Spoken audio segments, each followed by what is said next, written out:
Hi, தெரிஞ்சவங்க ஒருத்தவங்க ஒரு சாரி கொடுத்துருந்தாங்க. எமர்ஜென்சியா வந்து எங்களுக்கு வந்து அந்த ரெடி டு வியரா நீங்க வந்து சேஞ்ச் பண்ணி கொடுக்கணும் அப்படின்னு சொல்லியிருக்காங்க. ஸோ இதுதான் அந்த சாரி.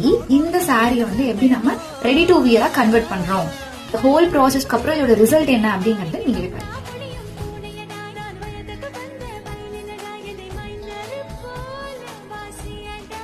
ஃபைனலா நம்ம இந்த ரெடிமேட் சாரி ஃபினிஷ் பண்ணிட்டோம். ஸோ இதுதான் இதோட அவுட்கம். ஸோ இது நம்ம எதுவுமே பண்ண தேவையில்லை. We have stitch this. நம்ம இது இப்படியே போட்டுக்கலாம். அழகா இப்படி வந்துடும். இது வந்து சென்டர் ப்ளீட். இந்த சென்டர் ப்ளீட் நீங்க எடுக்கவே தேவையில்லை. So we have stitched beautifully. உங்களுக்கு எல்லா ப்ளீட்ஸுமே உங்களுடைய மெஷர்மெண்ட், உங்களுடைய பாடி ஹைட்டுக்கு ஏற்ற மாதிரி உங்களுக்கு வந்துடும். ஸோ இது நீங்க அப்படியே டர்க்கின் பண்ணிட்டா போதும். That's it. இதே மாதிரி உங்களுக்கும் உங்களோட சாரியை வந்து வித்தின் 5 minutesல வந்து வியர் பண்ணிட்டு போகணும் அப்படின்னு நினைச்சீங்கன்னா ரெடி டு வியரா நீங்க கன்வெர்ட் பண்ணிக்கலாம். இது உங்களுக்கு வேணும் அப்படின்னா DM பண்ணுங்க.